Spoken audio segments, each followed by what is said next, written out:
Welcome back to Creative Ends platform. I'm so glad you are here. Okay, I'm actually dropping videos on Auto Gele this week. So I have the pleat for my base and I have 16.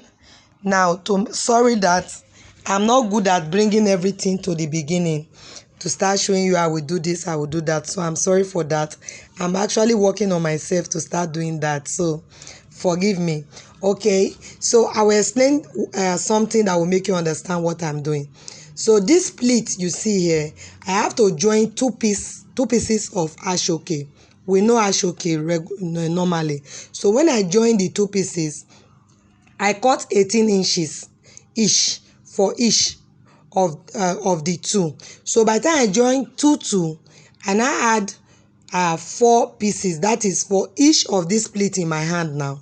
I join 2. The second pleat there, I join 2. So when I join the 18 inches, I folded the edges. So by that, it reduces to 16. Then I started to fold it to pleat and sew. You understand? So with that step, I was able to prepare these two flat base. What should I call it now? I was able to prepare what you are seeing now. So 2 separately.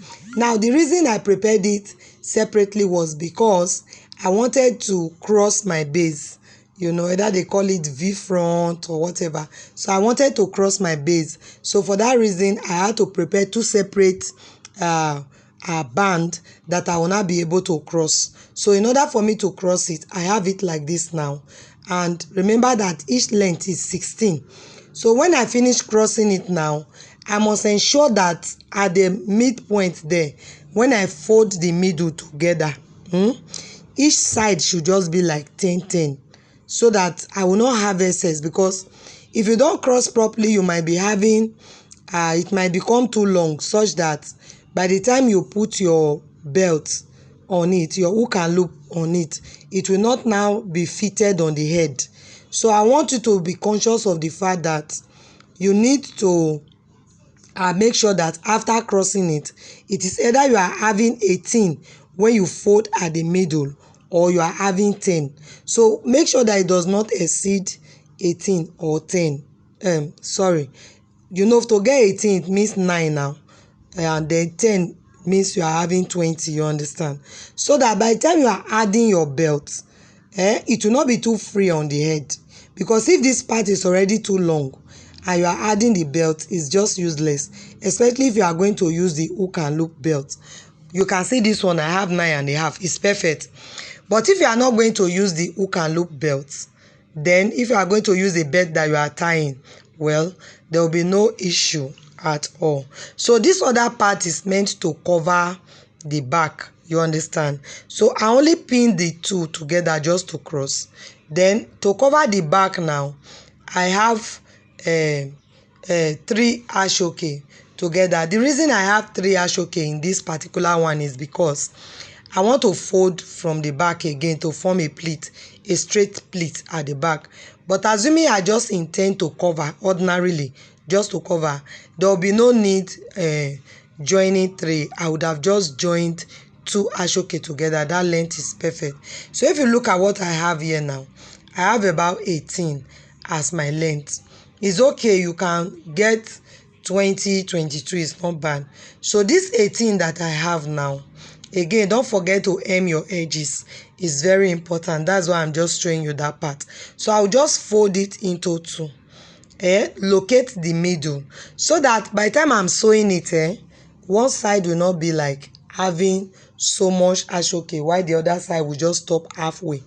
So I want a situation whereby when I fix this, use it to cover it. If there is any opening left on the sides, it should be equal. I don't want the fact that when there is any opening, one side will not be like, oh, the material is not enough.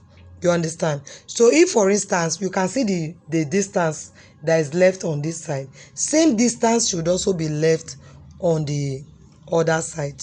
Do you get what I'm saying? So what I will do now is, I'm just pinning down, but I'm going to sew it.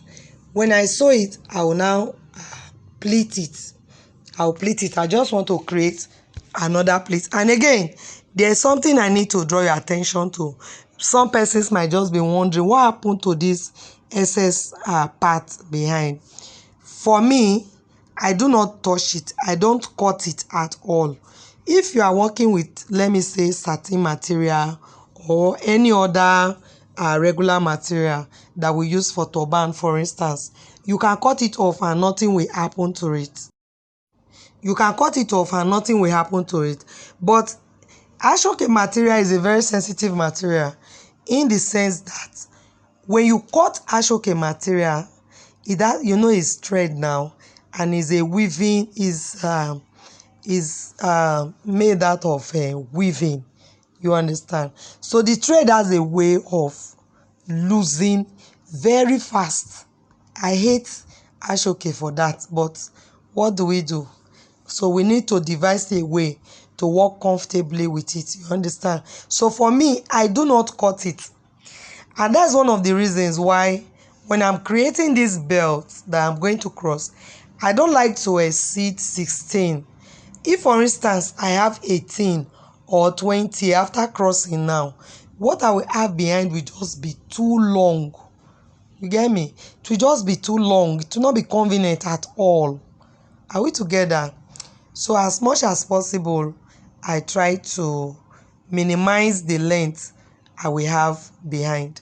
Okay, today's video is a little bit long. It's almost 30 minutes. I don't know. I don't know.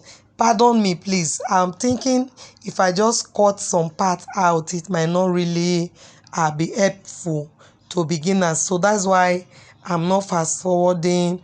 I'm not cutting any part out. But I know that you are going to really enjoy the tutorials. Please, if today is your first time joining Creative Hands platform, I want to say welcome, welcome, welcome. I love you. So, and if you are yet to subscribe to my channel, please just do so, and let's just keep having the best from this channel. You understand now? So please, if you are yet to subscribe, kindly subscribe. So I told you I will be folding this other part to create additional pleat after this. Anyway, it's not compulsory, it's optional. So what you are doing now is optional. If you don't like to fold that part, it's not compulsory at all. But let me just chip in a little about the advantage. Now, when you do this pleat behind this, it has a way of improving, that excess behind. It will help you to sew it to the body of the base, you understand? And it will not be like, it will not form any kind of it will not be a kind of disturbance, to your client or particularly you yourself. So it helps you to sew it to the base. But well, I decided for this because the style that my client gave to me, they need to be this fold.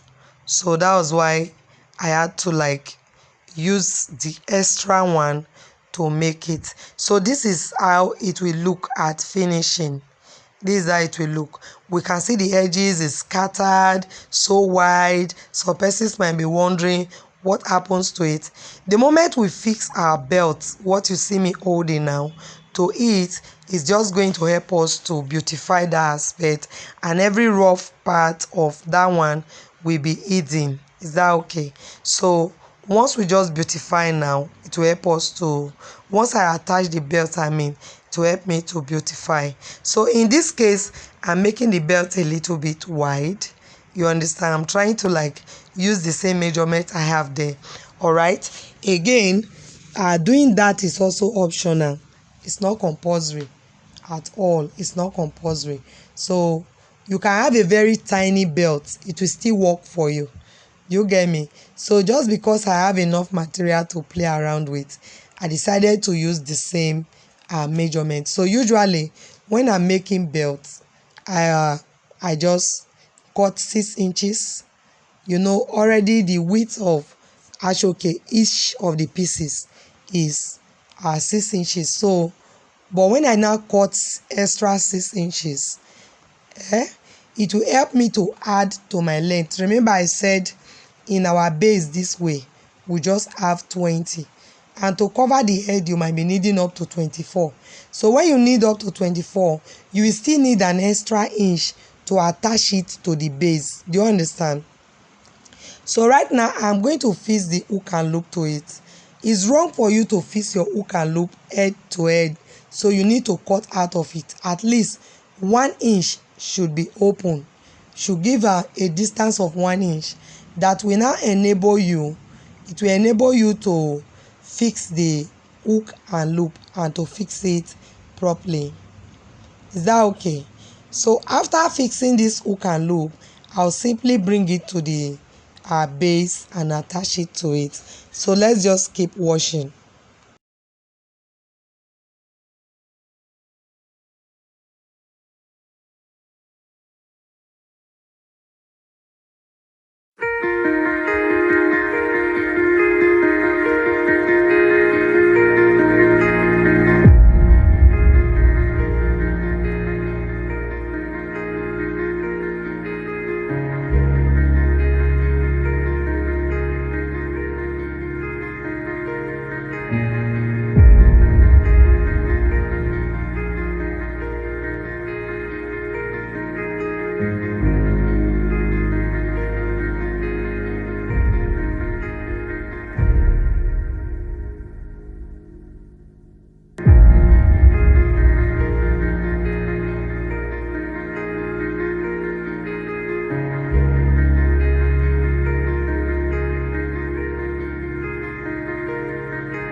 So at this point, I'm going to prepare the top. That's the material I will use for the top. So since I'm just going to form a round, you understand, round, like when you are doing all round on top first before I will make the fan. I'll be using 30, length 30.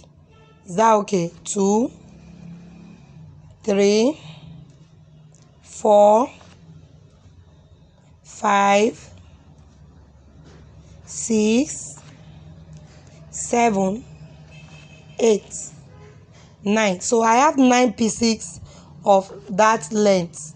9 of that length. 9. So I'll join it together and then I'll simply pleat it. I've joined it together. Remember the length is 30. And how many pieces of asoke did I add together? 9. You know, when you are folding together, it usually consumes material. So it's not something that you will do with just 3 pieces. It's not like you cannot do it with 3 pieces. When you do it with just 3 pieces of asoke, of course, you know that it will look as if there is no height underneath at all. Yes. So I'm working with 9. This is because I want it to be high. So I'm folding it the same way I folded the green one I sent. Was it yesterday we had our last class? Yesterday. I don't know again. Okay, so I'm folding it that same way. I'm just creating the round whatever. Just let it just be round. And usually the truth is very perfect for me to fold my all round using my leg, because at every end I'll hold it down, so it helps me to create this kind of pleat that is even. You understand? My hands go under, raise it up, my leg hold it. My hands go under, raise it up, my leg hold it. So you can see that the folding is perfect, it's smooth, it's equal, no one is longer than the other. Is very necessary if you want your work to be okay, if you want your work to be fine. So you need to be conscious of what you are folding. Is that okay? So I will fold and fold until I finish folding everything. Just like you see, you can see the height, perfect height. Do you get me?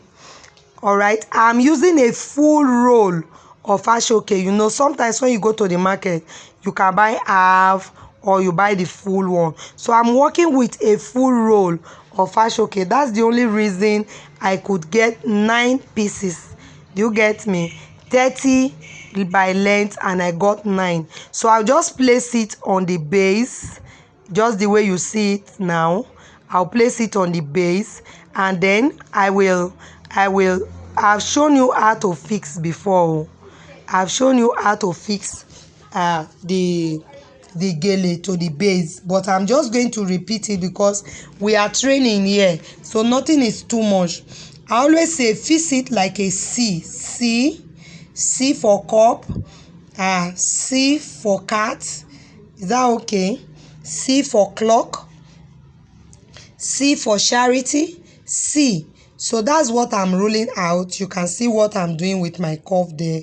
So when it starts from the top, it should come down and land like the finishing part, like you are just using the very first pleat when you are doing the finishing part. So I'll be following the line of the C to fix it. And again, I said when you are fixing, do not use all your pleat. You don't need it. Just pick like 4, 3, 3 is too small, 4, and if it's not too thick for you, with this type of pleat I have, because this one is mush, if it's not too thick for you, you can work with 6, as in using 6 to fix, but don't use 2. 2 will be too flat and it will not have the weight of carrying the load, the load that is on top of it. So for me, the smallest pleat I use in fixing is 4. So I'll just take the first 4 pleats, put my hands under and begin to work it through. You get me? So when I'm done with my fixing, you will see how it looks.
So at this point, I'm going to be preparing the fan. Did you see what I did? Did you see the first fold I did? You see it? Fold it like you are folding a triangle out and place it at the very end. You fold it like you are folding a triangle and place it at the very end. So when you fold it this way, just place it at the very end, that very last part that you sew there, and then you can, if you can just start sewing direct with your needle and thread. But if you cannot, you can first of all use your pin to like protect it, after which you come back and sew each one. As you remove the pin, you sew it. As you remove the pin, you sew it. But I am trying to bring my camera very close so that you can exactly see what I am doing as I fold. Some parts might not really, but don't worry, as much as possible I will make sure that you see what I'm doing. But the very important thing you must do is that first fold. Once you get that first fold right, the fan must stand. And again, you can see that I'm using a single asoke, a single one. So don't bother about the length. Your length can be 40, it can be 50, it can be 55. It doesn't matter. The only thing is when you are done with what you want, you cut off the excess part. You get me? So don't bother about, oh, what's the exact length I must use. No. Don't worry about that. Okay, so I will continue folding it the same way I folded when I dropped the first one, like I'm folding a triangle.